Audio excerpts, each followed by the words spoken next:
La République tchèque se prépare pour les élections législatives. 10,5 millions de citoyens sont appelés aux urnes pour ce scrutin influencé par le Covid-19 et ses conséquences sociales et économiques.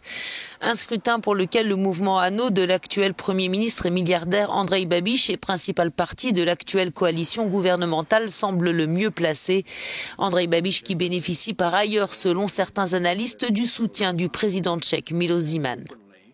Monsieur Babiš a un allié très fort en la personne du président qui a dit ouvertement qu'il nommerait le prochain Premier ministre du chef du parti victorieux.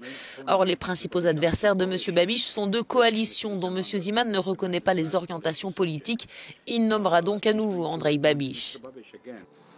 Une autre personne entretient de très bonnes relations avec le Premier ministre tchèque. Il s'agit de son homologue hongrois Viktor Orbán. Ce dernier a d'ailleurs été récemment reçu officiellement à Prague. Au menu des discussions entre les deux hommes, notamment un thème qui leur est cher, celui de l'immigration et de la coopération avec l'Union européenne, sujet qui va peser sur ce scrutin.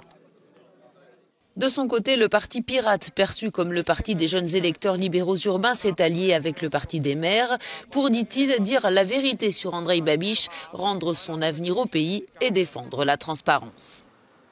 Les pirates sont perçus comme les principaux challengers du mouvement ANO lors de ces législatives qui se dérouleront les 8 et 9 octobre prochains.